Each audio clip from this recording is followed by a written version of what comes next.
Давали мне 5,5 лет лишения свободы строгого режима. Первый год я сидел без нарушений. Потом приехали в колонию языка-12 вербовщики, так называемые, языка-12 администрации. И начали людей вербовать на работу в колонию ИК-12. Я подчеркну, что колония в городе Орше ИК-12 – это туберкулезная больница для осужденных, то есть ЛИУ, лечебно-исправительное учреждение. И там по своей сути, по закону даже не имеют права содержаться осужденные, которые не болеют туберкулезом.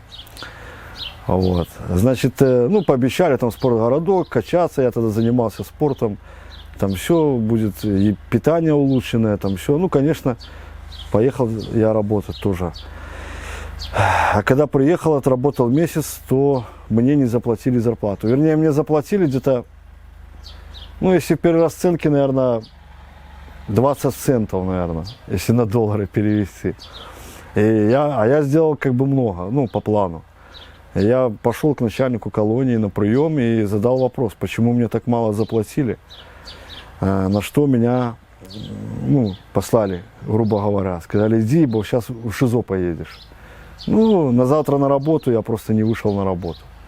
Вот. Я просто не пошел, меня пришли, забрали сотрудники администрации, поставили в специальный отстойник, прибежал психолог, почему я отказываюсь идти на работу. Мол, может, тебя враги там какие, может, тебя бьют, там что-то, заставляют.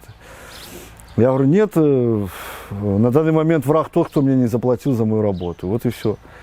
Мне 20 суток дали штрафного изолятора. Сразу 10, потом 10 добавили. И на каждой проверке меня приходили и говорили, работать будешь, работать. Я говорю, да я не отказываюсь работать. Вы мой труд оплачиваете. Хотя бы там 10 рублей. Я бы еще понял, когда 20 центов, я не мог себе ни пасту зубную не купить, ни щетку. Что это такое? Зачем мне работать тогда? Что у нас, в 21 веке рабство узаконено или что получается? И вот тогда у нас с этого момента и пошел вот этот переломный момент, я начал защищать свои права. Я начал изучать законодательство.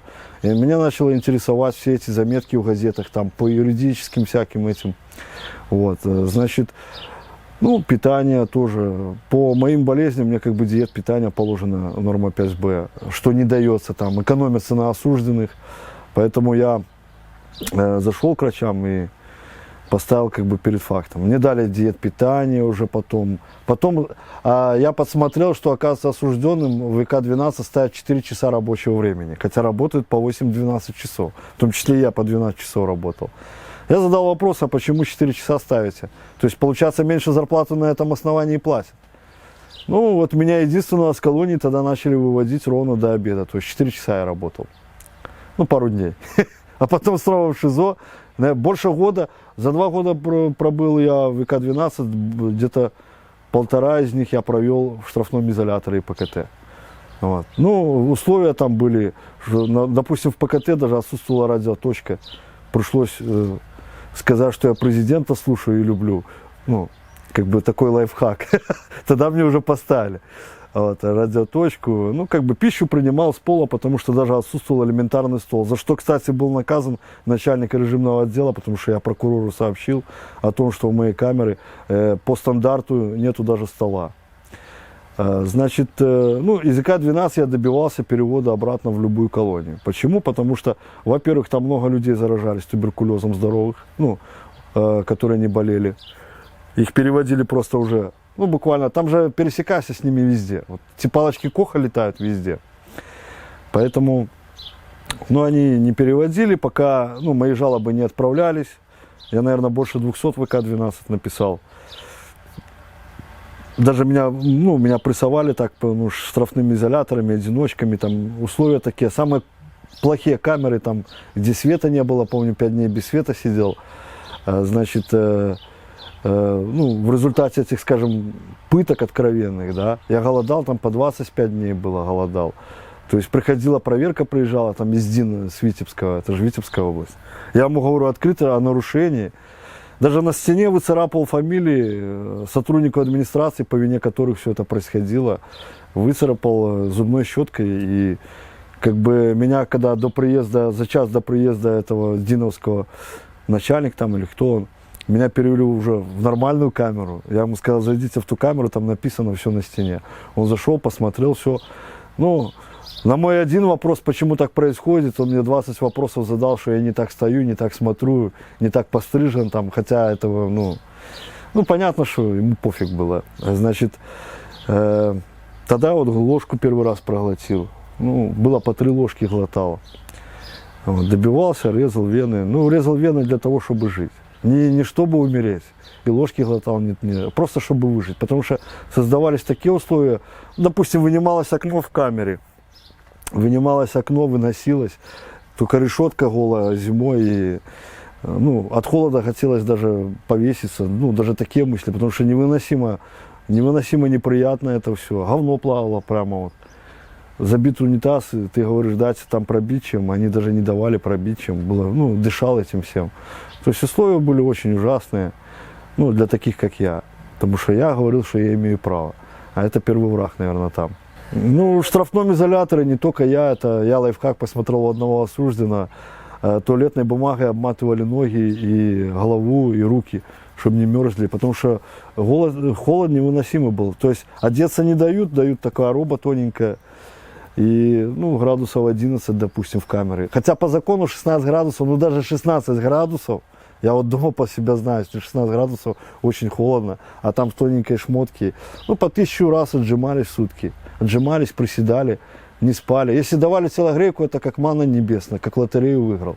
Ну, бывало, когда батареи прорывали у них там, или они отключали по каким-то своим причинам, ну, все начинали стучать, просить телаги. И давали телогрейку, ну, самое сладкое было время, это ночь, когда ты в телаге мог смело лежать. Это, ну, не знаю, мне другого не надо, это настолько счастье было для человека, что уже не надо ничего. Да? Ну и горячая пища, если давали горячую, то ты ее хватал, чтобы согреться. То есть, ну, невыносимо. У многих болезней, почки отказывали у людей.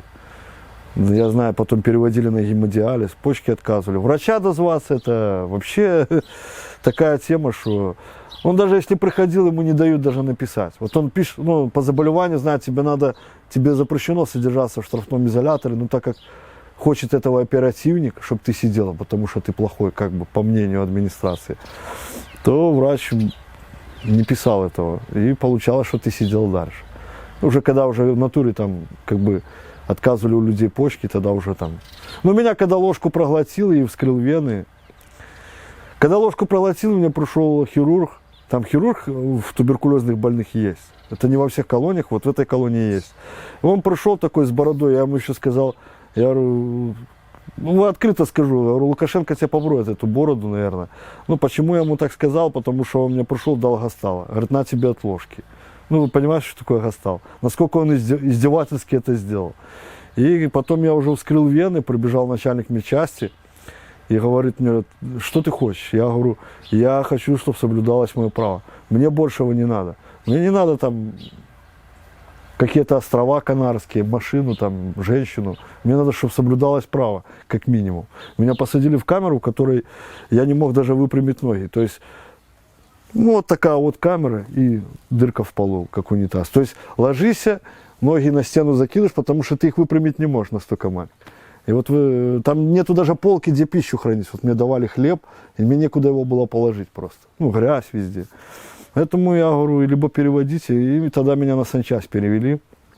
И из санчасти уже меня этапировали в другую колонию. Дин направили это вот, рассмотрел. Согласно закону, как я написал, что я не имею права в этой колонии содержаться, меня перенаправили в ВК-20. Ну, ВК-20 тоже продолжилось это все, там тоже там свои завихрения в этом. Насчет работы, там, например, там мне норму давали, хотя по закону не имеют права давать, с ножом работать, ну, чистить проволоку. А он мне требует там 20 килограмм начистить меди. Я ему объясняю, что я не могу так быстро чистить по одной причине, что я боюсь порезаться. Так как работа с ножом, ну, то есть ты чистишь.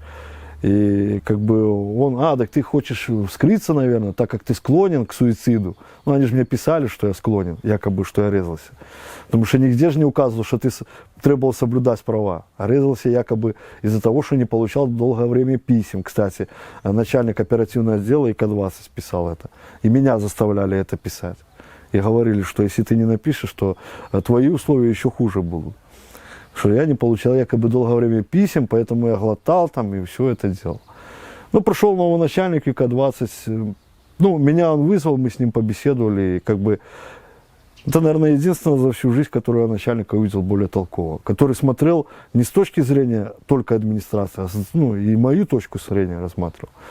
И меня тогда незаконно побили, и когда он уже стал новым начальником, вот этот новый начальник, то как бы получилось так, что уже при нем уже ну, не трогали по беспределу, как раньше при старом начальнике, этом дурачке, грубо говоря. В ИК-20, согласно законодательству, по-моему, статья 19 по ДИНу, там, это приказ начальника ДИН, департамент. Каждый осужденный имеет право запрашивать правовую информацию. Ну, если это не государственную тайну никакую не составляет. Значит, я запросил там о нормах питания осужденных, о содержание осужденных, то есть как оборудованы камеры должны быть, все. Ну, написал заявление, как того требует закон. Отдал начальнику отряда. Ну, оно пропало, наверное, потому что месяц-два я ходил, говорю, а где? Он говорит, у меня другие дела, короче, не мешай. Ну, я взял министру МВД, написал письмо с просьбой предоставить данную информацию. Запечатал конверт, так как я министр МВД, подчеркиваю, имею право запечатать конверты. Они не могут цензурироваться. Может, я там важную информацию ему сообщил. Запечатал, отправил, меня сразу вызвали в штаб, там через буквально несколько часов. Вызвали, и мне говорят, там уже лежит раскрытый мой конверт, уже все. Денис Иванович, что вы пишете, министра беспокоите, у нас вот в компьютере данная информация имеется. Я говорю, а почему мне 2 месяца ее по заявлению не предоставляли? Ну, вот, начальника отряда мы уже провели беседу, все в пресс будем предоставлять. А другие осужденные писали, им ничего не давай. Ну, вот таким вот еще, кто пытался каким-то неординарным способом, каким-то своими лавхаками, смекалкой, что-то еще. Ну, когда приезжали серьезные комиссии в колонию, то таких, как я, просто, если они в ШИЗО заходили, а мы сидели в ШИЗО, чтобы мы не задавали вопросы, нас просто брали типа на анализы. Хотя санчасть закрыта, нас приводят на анализы и говорят, ой, закрыто, потом посмотрели, комиссия ушла, они нас туда-назад. Вот таким вот образом у милиционеров свои лайфхаки там. То есть прячут жалобщиков, вот, потому что вы знаете, как у нас соблюдаются права, поэтому это. Вот. И, ну, много случаев. Значит, в ИК-12 я на себя убийство даже взял, чужое, которое не совершал. Но я в то время, когда человека убили в городе, я вообще находился в другой точке республики, у меня есть серьезное алиби. Но пришлось написать явку с повинной для того, чтобы меня хотя бы вывезли в другую, ну, в СИЗО там или что, чтобы я мог какие-то жалобы отправить. Потому что, во-первых, был большой вред нанесен моему здоровью. Очень большой вред. Меня не лечили по тем заболеваниям, которые обязаны были лечить. И, ну, очень много происходило чего. Поэтому, ну, меня вывезли, я успел несколько отправить, в том числе, кстати, о переводе в другую колонию, все это как бы рассмотрелось. Сотрудники СИЗО, они как бы, я сразу оперативнику объяснил, что если возникнут какие-то моменты, я буду крайние меры применять, потому что, ну, он сказал так, это не наша колония, не на нас пишешь, отправляй. Вот я отправлял, в том числе по оскорблению президента, как я уже, наверное, рассказывал, когда сотрудник администрации К-12 оскорбил президента, тоже пришлось написать. Ага. Расскажи. Ну, там он порвал фотографию президента, ну, я с газеты вырезал, поставил в камере. И он, когда зашел на проверку, он говорит, я не буду фамилию его называть, он говорит, а что это? Кто? Не, он так, что это? Я говорю, это тот, кто тебя, говорю, отправит работать в колхоз за твои грехи, что ты тут совершил. Ну и все, он взял, порвал эту, и ну, не унитаз, а толчок этот выкинул. И я написал об оскорблении президента в УСБ. Они не отправили. Потом СИЗО я повторно написал. Тогда уже приехали со службы безопасности президента ко мне, со мной побеседовали. Я им рассказал о всех нарушениях прав осужденных, о массовом. Ну, как они, если скажу так, что они сделали много. Они просто Куда надо доложили, приехало столько проверок буквально. Он так и сказал, дней 10 подожди. Приехало столько проверок, там и прокурор областной, и районный, и из ДИНа, с Минска, и, ну, вообще. Вот тогда я, кстати, поймал областного прокурора и сказал ему, что у меня отсутствует стол в камере. Он проверил, информация подтвердилась, и начальника режимного отдела, который отвечает за это, просто убрали. Ну, по крайней мере, до меня такая информация отошла. Потому что то, что я сказал прокурору, мне ответ не был дан. Но, хотя моя информация подтвердилась. Он зашел в ту камеру, и он все увидел, что нарушается закон. Поэтому потом уже начали ремонты делать там в камерах. И для таких, как я, даже сделали там супер офигенную камеру со всеми стандартами, чтобы ты не мог жаловаться. Ну, начали делать. Потом меня вывезли, я не знаю, ИК-20. С ИК-20 меня перевели. Милиция даже создавала, сотрудники администрации, даже конфликты с осужденными. Например, приходили, вот забирали телевизор у осужденных, говорили, это из-за Барсукова, что он пишет жалобы. И на меня, конечно, многие осужденные, не все, а многие смотрели косо. Нормальные люди подходили, руку жали. Говорят, правильно делаешь, что пишешь, просто надоело это все. А те, которые плясали под дудку, может, или что-то им. Ну, нормальный осужденный должен понимать, как минимум, что здесь твоей вины нету. Так можно любого сейчас замотать. Я же-то писал по своим болезням, по этим. Я же не писал там общее, там, что телевизор у нас какой-то или что. Ну, вот сотрудники так преподносили, чтобы у нас возникали конфликты. Поэтому, ну, а потом уже меня перевели из ИК, создали конфликт умышленный, типа я там угрожал кому-то, и мне угрожали, и перевели меня в ИК-9 города Горки. В городе Горках меня сразу в ШИЗО с карантина посадили, вот только, ну, пришли, кинули тряпку, убирать туалет. И там сразу с карантина меня отправили в ШИЗО на 10 суток, якобы за то, что я отказался от туалет убирать. Вот. Ну, я в ШИЗО 10 дней отсидел, думал, ну, все, выйду, хоть на матрасе посплю. В ШИЗО на досках спят осужденные, на полу, на досках. Я в основном на полу спал как-то и приятнее, чем на досках. То же самое, что пол.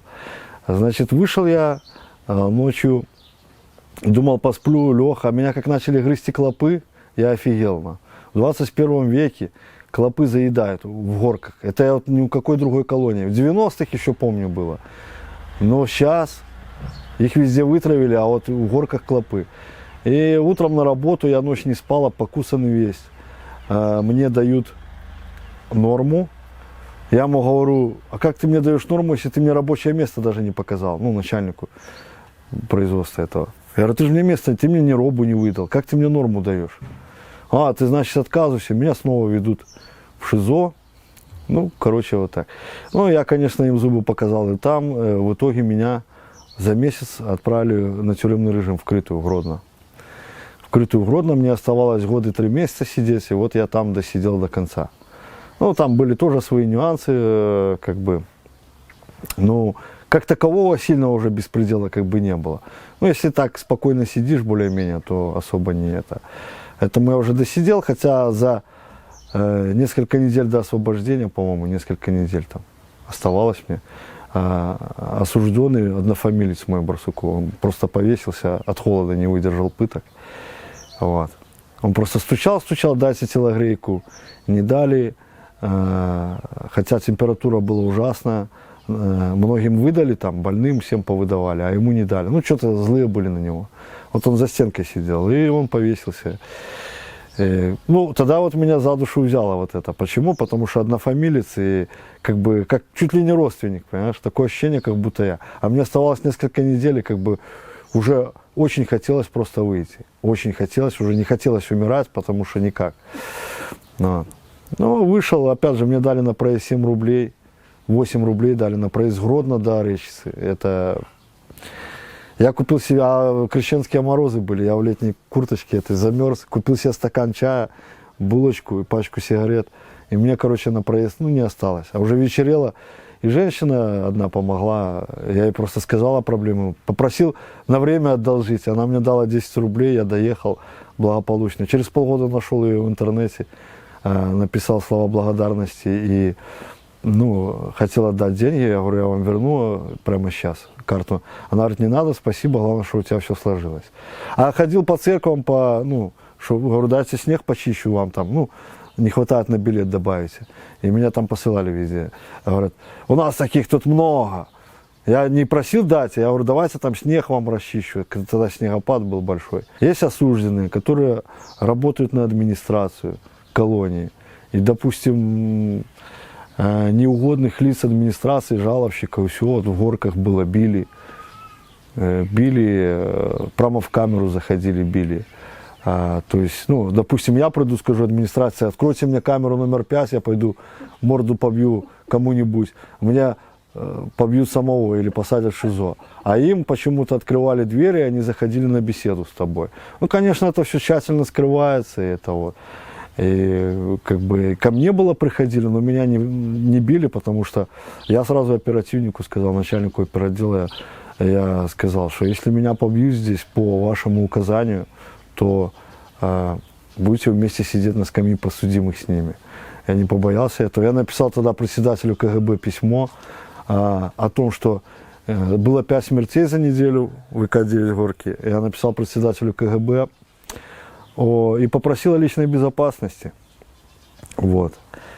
Поэтому и дал, кстати, начальнику оперотдела отправить. Он говорит, что это? Я говорю, это письмо с секретной информацией запечатано. Он говорит, я не отправляю, я говорю, я не знаю, это именно ты должен отправить, потому что тут оперативная и секретная информация. Не знаю, читали они, не читали, я более чем уверен, что читали, но факт в том, что когда ко мне пришли лица, осужденные, которые пользуются в администрации колонии этим, они зашли ко мне в камеру, дали мне сигарет, но меня не били тогда. Хотя моего друга, вот, кстати, покойный Вадим, его избили там так, что у него, как он говорил, голова на подводную мину была похожа. Именно за жалобу на администрацию. Его с горок же перевели на Мозырь. Вот. Его в камеру прямо зашли и так отлупили они. Там кабаны такие, они котлетки едят, а ты кашку ешь на воде.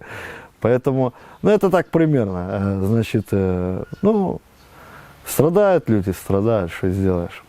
Просто когда ты просто говоришь администрации, что вы нарушаете мое право, я имею право на отправку там сообщений, там, ну, к примеру, там жалоб каких-то или там вот мне не доложили мясо, там что-то еще, то, ну, тебя просто игнорят. Они просто игнорят, пока ты не покажешь зубы. Вот когда ты уже, они видят, что ты решительно, ты сказал, что да, там скроюсь, это, наверное, голодовка, вскрытие. Но голодовка это самое мучительное, потому что тебе приходится несколько 10, ну, вот там, как я, на 21 день голодовки мне только взяли кровь. Взяли кровь, ну, под руки подержали, чтобы я не упал. На 21 день. Ну, ничего не поменялось. Единственное, что я когда снимался с голодовки, немножко они улучшили мои условия, уже как бы пошли на это. Ну, говорят, мы переводим тебя сюда, мы тебе обещаем, что продлять не будем ШИЗО, потому что ШИЗО мне продляли по беспределу, они как продляют? Ну вот они заходят в камеру, вот тебе сегодня выходить через 2 часа, они заходят так вот, а пыль, хотя ты ее вылезал, эту камеру, а пыль, все, пишут, что не убирал камеру или там не доложил, хотя ты долаживал. И все, и в итоге ты можешь там 9 месяцев просидеть. Ну, они там 5 изоляторов, потом ПКТ. В ПКТ это считается, ты в лотерею выиграл, если перевели. Там хоть матрас ночью положен, сигареты, чай, книги. А в ШИЗО вообще ничего не положено. Полотенце, мыло, зубная щетка, все, паста. Все, ты можешь 90 суток просидеть, глядя в потолок или на решетку, ты даже не видишь белого света там. И когда ты выходишь, тебя режет глаза так, что... Вот я выходил, когда меня выводили в ШИЗО, мне резало глаза. Во-первых, каждый, кто долго просидел в ШИЗО, выходит, он белый весь. От нехватки света, он просто белый, как мертвец. Вот. Его сразу отличаешь, вот ты видишь, люди стоят в отряде загорелые, там все. А эти, они белые. Ну, пока вот неделю не пройдет, там, не покрасится кожа. Так и я вышел, мне сразу резь в глаза, я увидел свет, пока привык, там, все. И... Ну, родители, если есть, там, родственники, которые могут подсобить тебе. Если болезни какие, они могут там бумаги запросить нужные, там еще что-то. А так, если ты один и некому за тебя побеспокоиться, никто же не будет, допустим, за тебя переживать, если у тебя сердце в тюрьме схватило. Если у тебя нету родственников, не пишут, и ты долго не пишешь письма, как говорится, некому писать, то кто будет знать, что ты там с тобой что-то случилось? А администрации как бы по фене. Если ты больной, так особо там они не напрягаются. Видимость создают с большего и все. Я начальник, ты раб. Если ты же должен, как по их меркам этим законодательств, ты должен и гражданин, начальник там. Они любят это все, когда ты встаешь при входе, когда ты не лежишь. Ну, и загорать нельзя. Вот у меня вот это настраивает. Почему загорать нельзя, допустим? Вот я в колонии, на улице. Почему я не могу загорать? Чего ему вот это вот мешает? Когда солнце было, ну, при болезнях некоторых запрещено, понятно. Но солнце это ж витамин С, по-моему, или какой там витамин, да? Я уже не помню, какой витамин там солнце. Кожа питает, все. Загорать нельзя. В некоторых колониях осужденные добивались, там давали 40 минут загорать. А так, в Мозере К-20 никогда в жизни. Только ты в майке, все, штрафной изолятор. Прямо его сразу с улицы забирали. Спортом заниматься тоже там. Спортгородок как бы есть, но туда попасть это вообще. Ну, ходишь, ну, если малейшее что, нарушитель, тебе запрещают просто ходить, тебя не пускают. То есть, хотя когда-то отжимания вот эти все, это приравнивалось подготовка к побегу. Еще лет, наверное, 15 назад была такая фигня. Вот ты отжимаешься, да, ну как бы спорт, все. Тем более нечего делать. Приравнивалось к побегу. У меня даже один, помню, ДПНК угрожал этим. Что я в спортивном костюме был в ПКТ, ну, разрешено в свободное время, а он говорит, я расцениваю это, как ты спортивный, там, типа, подготавливайся к побегу. Ну, настолько мозги высушенные у некоторых. Ну, а так что, лекарств, они там прямо и говорят, вот, сотрудники. Там же врачи все, это же к МВД относятся. Хотя, почему у нас к Минздраву не отдать осужденных? Все к МВД. Он говорит, на свободе вас не хотят лечить, а вы хотите, чтобы здесь. По минимуму. По минимуму. Зубы даже вот в ВК-20 в Мозере рвали некоторые, я видел, плоскогубцами на работе, потому что, ну, не дописаться. Ты пишешь заявление, 2 недели, 3, а зуб болит, раздулся. Поэтому не дай бог болеть там, это вообще. Вот. И группы забирают, я видел. И... Ну, конечно, в 98-м я первый раз попал, было пострашнее, там убийств было очень много. Потом уже как-то трохи дядька с усами этот навел порядок в этом плане. Уже поменьше, уже даже за любой синяк милиции столько собирается, рассматривают это. Ну, если не согласие милиции дали. Вот если я с кем-то побился, и тебя поймали с синяком, то сразу ведут штаб, допрашивают, где ты, кто побил, как. Это, ну, в этом плане да. Заслуга матерей, которые писали, когда было. А так, ну, то, что нарушаются права, мне самое, что раздражало, это когда пишешь заявления, которые просто игнорились. Нормальное заявление ты пишешь, что прошу вас назначить мне там, ну, или к врачу, там, или что, это вообще. И если им не надо, они просто берут его, выкидают и все. А потом говорят, мы ничего не получали, никаких заявлений ты не писал. Ну, это стандартная процедура. 95% они или больные на голову, или что. Сотрудники, ну. Ну, если он садист, ну как он будет... Я не считаю таких нормальным, если он стоит и тащится от того, что тебе плохо. Вот я таких часто встречал. Он стоит и тащится от того, что тебе плохо. От того, что ты беспомощный, и ты не можешь ничего сделать. Не ему, он знает, что не дай бог ты на него замахнешься, уже 5 лет добавят. Или побьют еще в придачу. Поэтому там есть нормальные, но они много не выдерживают. Редко когда... Я вот сколько видел, уходили просто. Они не выдерживают, они говорят, мы не можем это все смотреть просто. Постоянно нас надо делать, вас, осужденных, надо делать виноватыми. Поэтому вот оперативник с ИК-20, помню, я забыл его фамилию. Он просто, ну, такой видно, такой добродушный был, он мало проработал. Он говорит, я просто, я не могу, меня постоянно видно, что сотрудник виноват, говорит, мне надо, как оперативнику, они же там как бы внутреннее расследование. Я, говорит, меня вызывают и говорят, сделай его виноватым. И все, говорит, мне просто это надоело. Я лучше переведусь куда-нибудь и все. Это... Тебя били? Били раз, наверное, 6, наверное. Били так, что чуть под себя не сходило было. Черный, синий. Ну, единственное, плюс, наверное, хотя с юмором к этому, Когда побили, первых 3 дня не трогают, ну, можешь лежать на полу. Так не дают лежать. Можешь лежать, потому что знаешь, что ты встать не можешь. Били, кишки выпускали люди, и это... Меня били даже с ложками в животе с 2 разрезанными руками. ВК-20. Я даже не понял, за что, просто побили. Ну, я врача звал, и они не вызвали ночью. У меня плохо, я вскрыл вены. И они меня до утра продержали на бетонке. Утром пришел замначальника колонии, отдал приказ меня избить. Меня раздели. Человек 20, наверное, и каждый норовил ляпнуть. Ну, я потерял пару раз сознание. Они меня, вот единственное, по животу не били. Они знали, что там ложки. Как только я вот падал на спину, они меня переворачивали и били снова. Здесь спина, ягодицы. Вот. Ну, их ошибка была, что они меня выпустили из ШИЗО, а у меня синяки еще не зажили и порезы. И как раз приехала проверка с ДИН, я пришел на прием и просто задал вопрос. Вот порезы, вот мои синяки, за что меня избили. Как ты его, Гомельский ДИН, Рябцев, как-то фамилия забыл, Рябов. Он сразу медкарту мою взял, там действительно не зафиксировано. И вот тогда они уже сотрудники ходили, там сигареты, чай мне предлагали, давай решим. Ну они ж как давай решим, как только ты написал, что это ты виноват, так сразу тебе и опять забыли. Это они, как говорится, тебя целуют, пока ты это. Ну как раз тогда начальник поменялся, и уже там чуть-чуть по-другому пошло. То есть, ну, работы дают, которые тебе не положено. Вот это еще бесило.